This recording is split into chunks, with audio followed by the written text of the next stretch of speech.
பறைசாற்று, இறைவார்த்தை கேட்டு இதயத்தில் ஏற்று, எந்நாளும் வாழ்ந்து என்றும் பறைசாற்று, இறைவார்த்தை கேட்டு.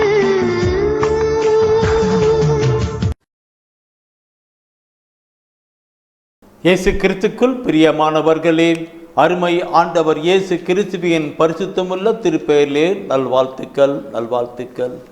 இந்த விடுதலை நேர நிகழ்ச்சி வழியாக நம்மை சந்திக்க செய்தவர் நம்முடைய அருமை ஆண்டவர். நம்முடைய அருமை ஆண்டவர் நம்மோடு கூட பேச வேண்டும் என்பதற்காக இந்த அமைப்பை உருவாக்கி அவர்தானே வழிநடத்தி கொண்டிருக்கிறார். நாம் பார்க்கிறோம் பிரியமானவர்களே, எல்லா மக்களும் மீட்பு பெற வேண்டும் என்று, உண்மையை அறிந்துணர வேண்டும் என்று அவர் விரும்புகிறார். 1 தீமோத்தேயு 2:4 சொல்லுது, எல்லா மக்களும் மீட்பு பெறவும் உண்மையை இறை வார்த்தையை அறிந்துணர வேண்டும் என்று அவர் விரும்புகிறார். அவர் விரும்புவதனாலே அமைத்து நடப்பித்து வருகிறார். அவருடைய தெய்வீக திருவுளம், அவருடைய தெய்வீக திருவுளத்துக்கு நம்மை ஒப்பு கொடுத்தவர்களாக நாம் கடந்து வரலாம். அவருடைய வார்த்தையை கேட்க கடந்து வரலாம். ஒப்பு கொடுப்போம். நேசிக்கிற அன்பின் ஆண்டவரே, இந்த மாலை வேலைக்காக முக்கிய கூடான கோடி தோத்திரங்களும் துதிகளும் ஆராதனைகளும் ஏறெடுக்கிறோம். எங்களோடு கூட பேச வேண்டும் என்று விரும்பி இந்த அமைப்பை உருவாக்கி நடப்பித்து வருகிறீரே, உமக்கு கூடான கொடி தோத்திரம் அப்பா. ஆண்டவரே, இப்பொழுதும் எங்களோடு கூட பேசும். உம்முடைய வார்த்தை எங்களுக்கு வாழ்வும் விடுதலையும் ஆசீர்வாதமாய் கடந்து வரட்டும். ஆண்டவரே பேசும். உம்முடைய பிள்ளைகள் கேட்கிறோம். ஆமேன் ஆமேன். பிரியமானவர்களே, தவக்கால நாட்களில் நாம் சென்று கொண்டிருக்கிறோம். தவக்கால நாட்களிலே அந்த ஆண்டவராய் இயேசு கிறிஸ்துவுடைய அன்பையும் இரக்கத்தையும் அறிந்து உணரும்படி செய்து கொண்டிருக்கின்றது. நாட்களிலே பார்க்கிற பொழுது தவக்கால வசன வார்த்தைகள், அந்த வசன வார்த்தைகள் ஒவ்வொன்றுமே அவருடைய அன்பை நாம் உணர்ந்து அவருக்குள் கடந்து போவதற்கு செய்து கொண்டிருக்கிறது. தவக்காலத்தை நான் பயன்படுத்தி கொள்ள வேண்டும். நான் கடந்த சில நாட்களுக்கு முன்பு, சில வாரத்துக்கு முன்பாக சொன்னேன், தவக்காலம் மனமாற்றத்தின் காலம் என்று சொன்னேன். தவக்கால மனமாற்றத்தின் காலம் என்று சொல்லுகிற பொழுது ஒரு சகோதரன் ஃபோன் பண்ணிட்டு, இந்த செய்தியை நீங்கள் போன வருஷமே கொடுத்தீங்களேன்னு, போன வருஷமே செய்தி கொடுத்தீங்கன்னு. அப்புறமேல அந்த தம்பிக்கிட்ட சொன்னேன், தம்பி போன வருஷம் செய்தி கொடுத்ததுக்கு தான் தவக்காலம் வருஷா வருஷம் வருகிறது ராஜா, வருஷம் வருஷம் வருகிறது. அந்த தவக்காலத்தின் செய்திகள் எல்லாம் ஒவ்வொரு காலத்திலாக போயிட்டுருக்குன்னு சொன்னேன். அப்புறமாட்டும் அவன் சாரி பிரதர் அப்படின்னு சொல்லிட்டு கேட்டான். இந்த மாதா தொலைக்காட்சி அநேக சகோதர சகோதரிகள் தவறாமல் பார்க்கிறார்கள் என்பது தான் என்னுடைய இந்த நிலை. அந்த சகோதரன் சென்று போன வருஷம் கொடுத்தீங்களேன்னு தான் அவன் சொன்னான். அப்படின்னா பார்த்துக்கிட்டு எந்த அளவுக்கு அவர்கள் எல்லாம் கவனமாக இருக்கிறார்கள். இந்த நாளிலும் தூய ஆவியானவர் நமக்கு தருகின்ற, கடவுளுடைய ஆவியானவர் நமக்குள் தருகின்ற ஒரு வார்த்தைத்தான் திருச்சிலுவையின் மேன்மை. திருச்சிலுவையின் மேன்மை, அதை குறித்து நாம் சிந்திக்க இருக்கிறோம். பிரியமானவர்களே, நான் கூறுகிற பொழுது நிறைய சாட்சியங்களை சொல்லணும். ஆண்டுடைய மகிமைக்காக அந்த சாட்சியங்களை சொல்லுவேன். அது யாரும் தவறாக நினைக்கக்கூடாது. எல்லா பெருமையும் மகிமையும் அவருக்கே. சில உதாரணங்களை சொல்லுகிறது, சாட்சியம் சொல்லும்போது அவருக்காக தான் சொல்லுகிறேன். இப்பொழுதும் ஒரு சிறிய ஒரு அனுபவ நிகழ்வை நான் உங்களோடு கூட பகிர்ந்து கொள்ளுகிறேன்.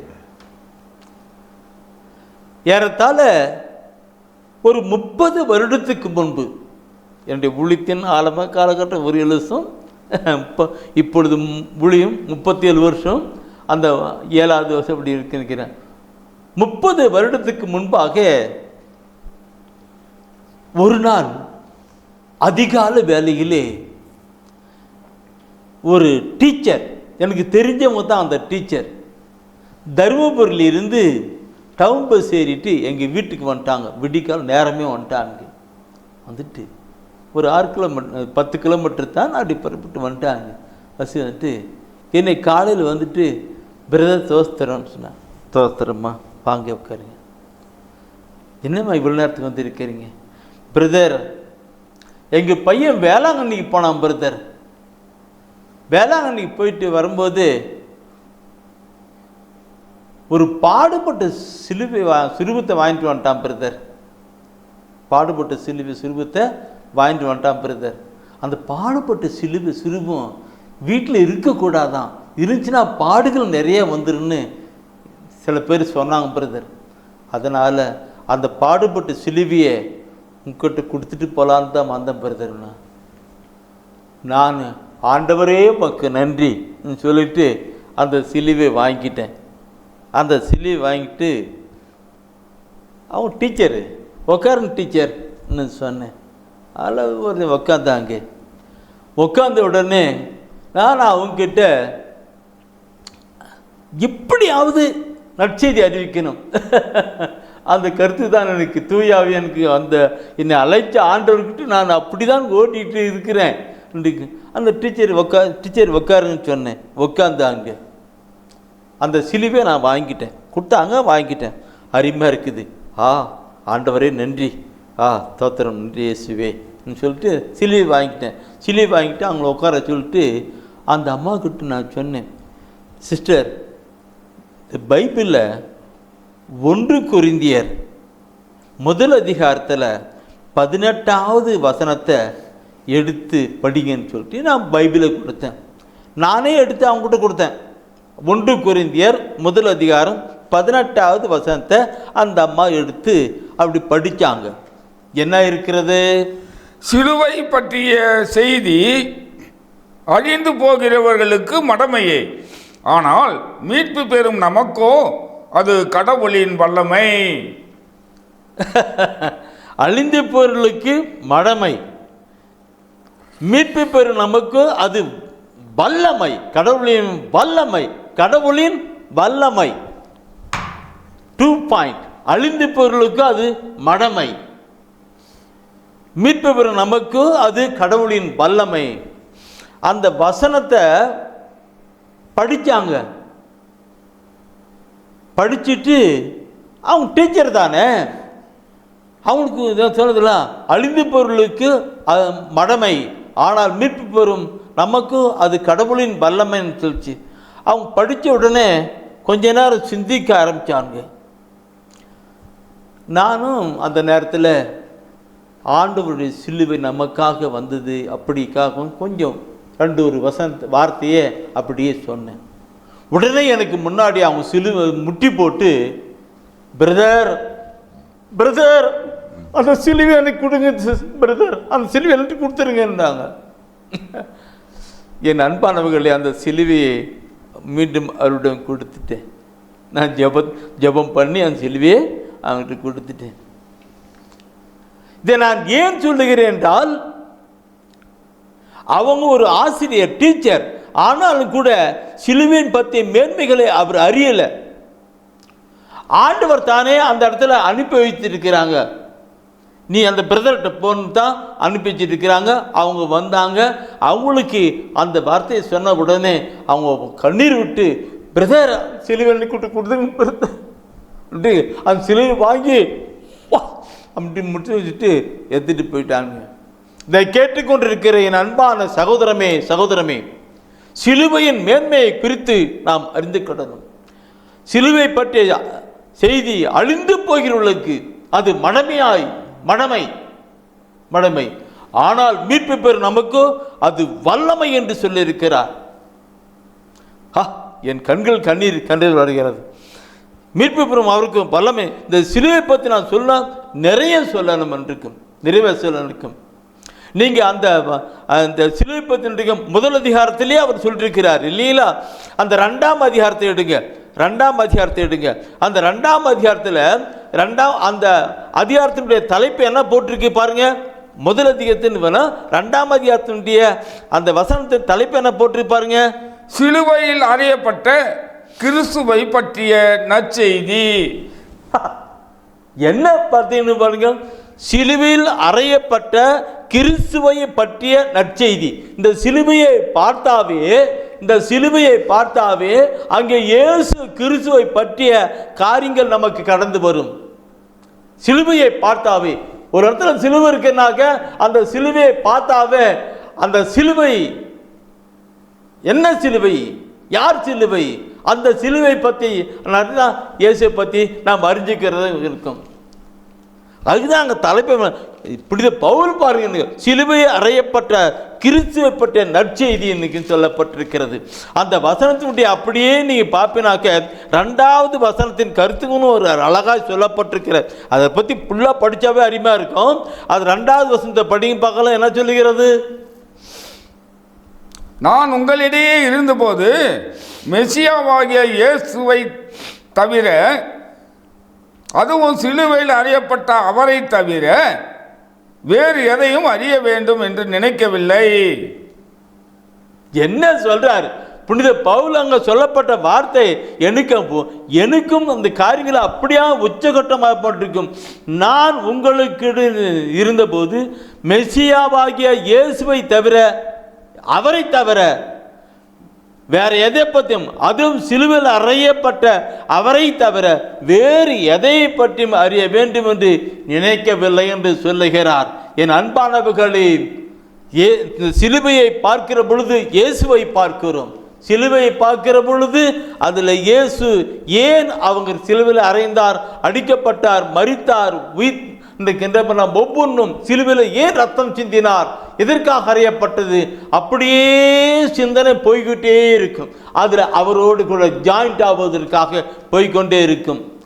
புனித பவுல் அந்த கருத்தை சொல்லுகிறார், பார்க்கணும்னு இருக்கும். சரி, நீங்கள் அப்படியே படித்து வரும் பொழுது புனித பவுல் சொல்கிற வார்த்தை, நான் எனக்கு இந்த புனித பவுல் சிலுவை பற்றி சொல்கிறத வார்த்தையெல்லாம் படித்து என் உள்ளத்தில் நான் அதை அப்படியே படித்து வச்சினால்தான் எனக்கு உள்ள அந்த உணர்வுகள் அந்த புனித பவுல் சொல்கிற வார்த்தையே நானும் சொல்லுகிறத மாதிரி உணர்வுகள். Praise the Lord. கலாத்தியர் புத்தகத்தை அப்படியே எடுங்க, குடிஞ்சிருக்கிறது. கலாத்தியர் புத்தகத்தில் நீ பார்க்கும் பொழுது 6ஆம் அதிகாரத்தை நீ பார்த்தனாக்க அதில் சொல்லுவார். 6ஆம் அதிகாரம், கலாத்தியர் 6ஆம் அதிகாரத்தில் பார்க்கும் பொழுது அதில் 14வது வசனத்தில் சொல்கிற வசனத்தின அருமையான ஒரு வார்த்தையாக இருக்கும். நானும் நம் ஆண்டவர் இயேசு கிறிஸ்துவின் சிலுவையை அன்றி வேறு எதை பற்றியும் ஒருபோதும் பெருமை பாராட்ட மாட்டேன். அதன் வழியாகவே என்னை பொறுத்தவரையில் உலகம் சிலுவையில் அறையப்பட்டிருக்கிறது. உலகை பொறுத்தவரையில் நானும் சிலுவையில் அறையப்பட்டிருக்கிறேன். நானும் சிலுவையில் அறையப்பட்டிருக்கிறேன். என் அன்பானவர்களே, சிலுவையில் அறையப்பட்டிருக்கிற வார்த்தை நான் பார்க்கும்போது எப்படி வார்த்தை இருக்கும்?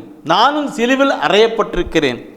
எல்லாம் வசனத்தை எடுத்திருக்கிறீங்க. அண்ணா, அக்கா, தம்பி, தங்கச்சி எல்லாம் இந்த வசனத்தை எடுத்திருக்கின்றானே, ஒரு மார்க் பண்ணிக்கிடுங்க. என் பைபிள் அப்படி தான். நான் எல்லாம் எடுத்து அந்த முக்கியமாக எனக்கு உள்ளத்தை தொடர வசனத்தினா அப்படி குறித்து வச்சுக்கிடுவேன். எனக்கும் வசனத்தை குறித்து வச்சுக்குங்க. அந்த வசனத்தை பாருங்க, என்னக்கும் அது சொல்லப்பட்டிருக்கு. அதில் சொல்கிறாரு, அவர் என்ன சொல்கிற பாருங்க, நானும் நம் ஆண்டவர் இயேசு கிறிஸ்துவின் சிலுவையை அன்றி வேறு எதை பற்றியும் ஒருபொழுதும் பெருமை பாராட்ட மாட்டேன். அதன் வழியாகவே என்னை பொறுத்தவரையில் உலகம் சிலுவையில் அறையப்பட்டிருக்கிறது. உலகம் சிலுவிலே அறையப்பட்டிருக்கிறது. நானும் சிலுவில் அறையப்பட்டிருக்கிறேன். பிரியமானவர்கள், உலகம் சிலுவிலே அறையப்பட்டிருக்கிறது. உலகம் என்பதை எதை குறிக்கிறது? என் அன்பான், அவர் அறையப்பட்டிருக்கிறேன்னு சொல்றாரு. all is free of Jesus, all is free of Jesus. இந்த வசன வார்த்தையெல்லாம் சொல்லுகிற பொழுது எனக்குள்ள இருக்கும். அவர் சொல்றாரு, இதை எடுத்துட்டீங்க தானே? தயவு செய்து 1 யோவான் 2ஆம் அதிகாரம் 16வது வசனத்தை எடுங்க. உலகு சார்ந்தவையான உடலாசை, இச்சை நிறைந்த பார்வை, செல்வ செருக்கு ஆகியவை தந்தையிடமிருந்து வருவன அல்ல, அவை உலகிலிருந்தே வருபவை. அவை உலகில் இருந்தே வருபவை. உலகம் அது என்னது? உலகம். உலகம் என்பதை பிசாசின் கூட அங்கே நாம் கொண்டு வரலாம். பிசாசு உலகம் சிலுவையில் அறையப்பட்டிருக்கிறது. உலகை பொறுத்தவரை இங்கே அங்கே சொல்கிறார் இல்லைங்களா? இங்கே சொல்கிறார், அங்கே அப்படி, அங்கே கொரிந்திற்கு சொல்லும்போது, கலாத்தியர் சொல்லும்போது அப்படி சொன்னார். இங்கே சொன்னார், யோவான் சொல்கிறார் உலகம் சிலுவையில் அறையப்பட்டிருக்குன்னு. என் அன்பானவர்களை பார்க்கணும். இதை என்னுடைய பெருமைக்காகவோ புகழ்ச்சிக்காகவோ நான் இப்பொழுது சொல்லுகிற வார்த்தைகள் அல்ல. மாறாத அவருடைய மகிமைக்காக மாட்சிமைக்காக அதன் ஒரு வார்த்தை நான் சொல்ல விரும்புகிறேன். உலகம் சிலுவையில் அறையப்பட்டிருக்கிறது. பிரியமானவர்களே, நான் ஒரு 20 வருடத்துக்கு முன்பாக கேரளாவில் உள்ள நியூ ஜெருசலேம் தியான மையத்திலே தியானம் கொடுத்துட்டு இருந்தேன். ஒரு 20 வருஷத்துக்கு முன்னாடி அங்கே கேரளாவில் உள்ள நியூ ஜெருசலேம் தியான மையத்தில் தியானம் கொடுத்துட்டு இருந்தேன். ஆரம்ப காலகட்டம். அப்பொழுது அங்கே தியான மையத்தினுடைய தமிழ், அதுக்கு முன்னாடி மலையாளம் செஞ்சுருக்காங்க, தமிழில் தியானம் கொடுத்துல ஆரம்பத்தில். அப்பொழுது அந்த தியானம் கொடுத்து சாதாரண பொதுமக்களுக்கு தியானம் இருக்கு. அதில் ஒரு 2-3 பாதர்ஸும் அதில் ஜாயிண்ட் ஆகிட்டாங்க, சேர்ந்து தியானத்தில் இருக்கிறாங்க. அவங்க கலந்துக்கிட்டு ஆத்மத்துக்காக இருக்கிறாங்க. நான் சிலுவையின் மேன்மை பற்றி சொல்லுகிற பொழுது இந்த 1 யோவானில் 2ஆம் அதிகாரம் 16 வசனத்தை சொன்ன கருத்துக்களை பார்க்கிற பொழுது உலகம் அவரோடு சிலுவையில் அறையப்பட்டிருக்கிற அந்த கருத்தை, உலகத்தின் கருத்தை அப்படியே கொண்டு போயிட்டு இருக்கிறேன். இச்சையை சிலுவையிலே அறையப்பட வேண்டும். பிசாசு கொடுக்கிற சிதை 1 கண்ணின் இச்சை. அது சொல்லப்பட்ட வார்த்தை 3 இச்சை. 1 கண்ணின் இச்சை, 2வது உடலின் இச்சை, 3வது உலகத்தின் இச்சை. இந்த 3 இச்சைகளிலும் சிலுவையின் 3 ஆணிகளால் அறைந்து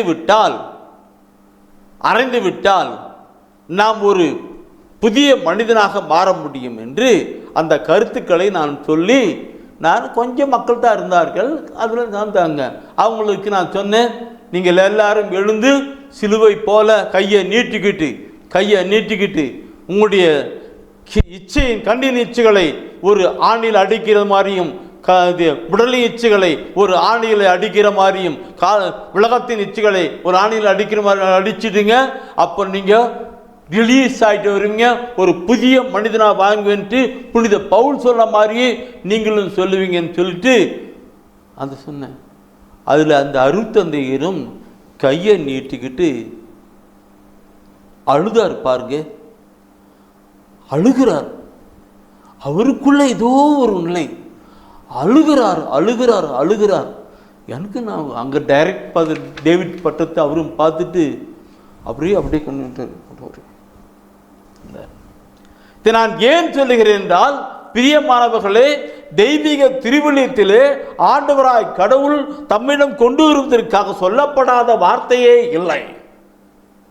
அந்த வார்த்தையை நாம் எடுத்து பயன்படுத்தி கடந்து போகணும். அன்னைக்கு நான் சொல்லும் போது அந்த பாதர் அந்த அருத்தந்தை அப்படி கண்டுவிட்டார். எத்தனை படிச்சிருப்பாரு, கேட்டிருப்பாரு. ஆனால் அங்கே சொல்லப்பட்ட வார்த்தை, அதாவது உலகத்தில் பிசாசு கொண்டு வருகிற 3 இச்சை, 1 கண்ணின் இச்சை, உடல் இச்சை, உலகத்தின் இச்சை, 3 இச்சைகளையும் 3 சிலுவையில் வைத்து அறைந்து விடுங்கள். நீங்கள் கேட்டுக்கிற அன்பான சகோதரமே, அவர் பெரிய மாற்றம் கிடைத்தது. அவர் எப்படி இந்த வசனத்தை நீ படித்தீங்களா? கலாத்தியரில் 6ஆம் அதிகாரத்தில் 14ஆம் வசனம் படிச்சீங்க தானே? அது கீழே அப்படியே 5ஆம் அதிகாரத்தில் முன்னாடி திருப்புங்க. கலாத்தியர் 6ஆம் அதிகாரத்தில் முன்னாடி 5ஆம் அதிகாரத்தில் 24ஆவது வசனத்தை அங்கே படிச்சு பாருங்க. அதுல என்ன சொல்றாரு? கிறிஸ்து இயேசுவுக்கு உரியவர்கள் தங்கள் ஊனியல்பை அதன் இழி உணர்ச்சிகளோடும் இச்சைகளோடும் சேர்த்து சிலுவையில் அறைந்து விட்டார்கள். சிலுவையில் அறைந்து விட்டார்கள் சொல்லுது. அவருடைய இழி உணர்ச்சிகளோடு இச்சைகளோடு கொண்டு சிலுவிலே அறைந்து விட்டார்கள். யாரு யாரு? கிறிஸ்து இயேசுவுக்கு உரியவர்கள். தங்கள் ஊனியல்பை அதன் இழிவு உணர்ச்சியோடு இச்சைகளோடும் சேர்த்து சிலுவிலே அறைந்து விட்டார்கள். கிறிஸ்து இயேசுவுக்குரியவர்கள் அறைந்து விட்டார்கள். கிறிஸ்து இயேசுவுக்குரிய. இன்னைக்கு நாமெல்லாம் இறைவசன வார்த்தையே கொண்டு வரல, படிக்கல, உள்ள போல. எங்க நம்முடைய சமூகத்தில் பார்க்கணும் என்றுக்கும் இறைவசன வார்த்தையை. எனக்கு இந்த சிலுவை பற்றி திருவின் மேனை பற்றி சொல்லுகிற பொழுது உள்ள ஆழமான கருத்தாக இருக்கிறது. அந்த வசனத்தை பார்க்கிறது என்ன சொன்னாலும் கிறிஸ்து இயேசுக்குரியவர்கள் சொல்லப்பட்ட வார்த்தை இன்று உங்களுக்கும் எனக்கும் நம் ஒவ்வொருவருக்கும் கிறிஸ்துவுக்கும் உணிப்பில் இறைச்சிகளை அதன் இழிவு இணைச்சியோடு இச்சைகளோடு சேர்த்து சிலுவிலே அறைந்து விட்டால் நாம் ஒரு பரிசுத்தமான ஒரு வாழ்க்கை வாழ முடியும். இதனால்தான் ஆண்டவராக இயேசு கிறிஸ்து அங்க சொல்கிறார், என்னை பின்செல்ல விரும்புகிறவன் தன் வாழ்க்கையின் பார சிலுவையை சுமந்து கொண்டு பின் செல்லட்டும் என்று சொன்னாரே. வாழ்க்கையின் பார சிலுவை என்னை பின் செல்லுகிறவன் தன் வாழ்க்கையின் பார சிலுவையை சுமந்து கொண்டு பின் செல்லட்டும் சொன்னாரே. ஏன் சொன்னார்? அதன் மகத்துவம் என்ன, அதன் மாட்சிமை என்ன, அதன் வல்லமை என்ன, அதன் கிருபை என்ன, இதெல்லாம் உணரணும். இந்த தவக்கால நாட்களிலே இந்த செய்தியை கொடுக்கும்படி ஆண்டவர் தானே செய்திருக்கிறார். அதனால்தான் நான் சொன்னேன். பிரியமானவர்களே, இதை பற்றி நான் சொல்லணும்னா நிறைய சொல்லணும். தொடர்ந்து நாளை தினத்திலும் இந்த செய்தியை நீங்கள் கேளுங்க. எனக்கு ரொம்ப உணர்ச்சி ஆயிட்டு இருக்குது. நாளை தினத்திலும் இந்த செய்தியை நீங்கள் கேளுங்க. ஒரு நிமிஷம் நீங்கள் அப்படியே கண்களை மூடுவீர்களா? மனக்கண்களை திறங்க. சிலுவிலே தொங்குகிற அந்த இயேசுவை பாருங்க. சிலுவிலே தொங்குகிற அந்த இயேசுவை பாருங்க. இப்போ கேட்ட இறைவசன வார்த்தைகளோடு கூட அப்படியே கடந்து வாங்க. முடிஞ்சா உங்க கையை அப்படியே அந்த அறுத்தந்தை எப்படி நான் கை சொன்ன விரிச்சிருந்தாரோ அந்த மாதிரி விரிச்சுக்கிடுங்க. ஆண்டவரே, என்னுடைய கண்ணின் இச்சையை, உடலின் இச்சையை, உலகத்தின் இச்சையை நான் ஒப்பு கொடுக்கிறேன்னு ஒப்பு கொடுங்க. அந்த 3 ஆணிகள், 3 இச்சை ஒப்பு கொடுங்க. இந்த நாள் ஒரு மீட்பு நாளாக, இந்த நாள் ஒரு விடுதலை நாளாக, இந்த நாள் ஒரு ஆசீர்வாத நாளாக அமையட்டும். கண்களை மூடுவோம். புறக்கண்களை மூடி மனக்கண் முன் இயேசுவை கொண்டு வந்து அப்படியே உங்கள் உள்ள விண்ணப்பங்களை கொண்டு வாங்க. ஆண்டவராகிய இயேசு கிறிஸ்து சொன்னார், என்னை பின் செல்ல விரும்புகிறவன் தன் வாழ்க்கையின் பார சிலுவையை சுமந்து கொண்டு பின் செல்லட்டும் என்று. வாழ்க்கையில் எத்தனையோ பாரங்கள் இருக்கலாம். பரிசுத்தமான ஒரு வாழ்க்கை வாழும்போது சாதாரணமான காரியம் இல்லை. நிறைய பிரச்சனை, போராட்டம் வரலாம். அதெல்லாம் நாம் சுமந்து கடந்து வருவதுதான் சிலுவையின் காரியங்கள். இந்த அருமையான ஒரு செய்தியை வெளியிட பண உதவி செய்தவர் காத்தாம்பள்ளத்தை சார்ந்த ஜான் பிரின்சி. கடவுள் அவரையும் அவர் குடும்பத்தையும் ஆசீர்வதித்து வருகிறார். ஒவ்வொரு மாதமும் செய்தி கொடுக்கிறார். இந்த நாளிலும் செய்தியை கேட்டுக்கொண்டிருக்கிற ஒவ்வொருவரையும் ஆசீர்வதிக்கும்படியாக ஒப்புக் கொடுக்கலாம். கண்களை முன் இயேசுவை கொண்டு வாருங்கள். இயேசு சுமந்து சென்ற சிலுவையை நினைத்து பாருங்கள். சிலுவை சுமப்பதனால் சிந்தையே மாறிவிடும்.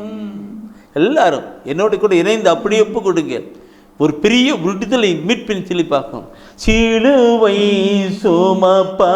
சுமப்பதனால் சிந்தையே மாறிவிடும், கொடுத்திடு கர்த்தருக்கு குறைவின்றி நடத்திடுவார். உன்னையே வெறுத்து விட்டால் கண்ணிச்சை உலகில் இச்சையை உலகத்தின் இச்சை உன்னையே வெறுத்து விட்டால். அன்பின் ஆண்டவரே, இதோ இந்த வேளையிலே உம்முடைய வசன வார்த்தைகளை கேட்ட எங்களுடைய உள்ளம் மக்கள் கடந்து வந்து கொண்டிருக்கிறதப்பா. இந்த உலகத்தின் பாவ இச்சைகளிலே வாழ்ந்து கொண்டிருக்கிறோம். அந்த பாவ இச்சைகளை எல்லாம் இந்த வேளையிலே சிலுவிலே வைத்து நாங்கள் அறைகிறோம் அப்பா. சிலுவிலே வைத்து அறைகிறோம், சிலுவிலே வைத்து அறிகிறோம். இந்த பொன்னாத கண்களின் வழியாக இச்சை இச்சை புணர்வு கடந்து போய் கொண்டிருக்கிறது. அந்த உணவை சிலுவிலே வைத்து அறைகிறோம் அப்பா. உடலின் இச்சை இந்த கண்ணின் நிமித்தமாக தொடர்ந்து இந்த உடலின் இச்சைகளை கடந்து வருகிறது. அந்த உடலின் இச்சையும் சிலுவிலே வைத்து ஒப்பு கொடுக்கிறோம் அப்பா, ஒப்பு கொடுக்கிறோம். ஆண்டவரே, ஆண்டவரே, எல்லாத்துக்கும் மேலாக உலகத்தின் இச்சை, பொருளாதார இச்சை, பண ஆசை, ஆண்டவரே அதை காலிலே வைத்து ஆண்டவரே உம்முடைய சிலுவையோடு கூட சிலுவிலே வைத்து அறைகிறோம் ஆண்டவரே. ஆண்டவரே, இந்த மூன்று இச்சைகளையும் சிலுவிலே வைத்து அறைந்து இந்த நாளில் ஒப்பு கொடுக்கிறோம் ஆண்டவரே. எங்களுக்கு விடுதலை தந்து அந்த பொல்லாத பிசாசுடைய காரியங்களில் விடுதலை கொடுத்து எங்களை ஆசீர்வதிப்பீராக. இந்த செய்தியை கேட்டுக்கொண்டிருக்கிற ஒவ்வொருவரையும் அந்த சிலுவையின் மீட்பின் காரியங்கள் பெற்று அனுபவிப்பார்களாக. எங்களுக்காக விண்ணப்பட்டு மன்னகம் வந்தவரும் எங்களுக்காய் மரித்து உயிர்த்து வாழ்ந்து கொண்டிருக்கிறோம் ஆகிய உம்முடைய திருமகனும் எங்கள் இரட்சகரும் மீட்பருமான இயேசு கிறிஸ்துவினுடைய பரிசுத்த திருப்பெயரிலே பிதாவே வேண்டுகிறோம். ஆமேன், ஆமேன், ஆமேன்.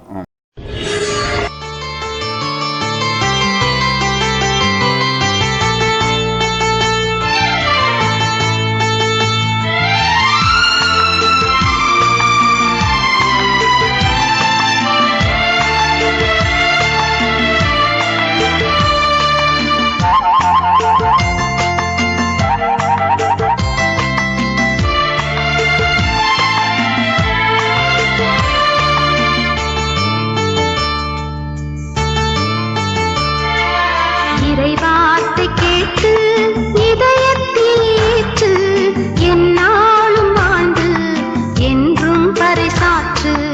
இறைவார்த்தை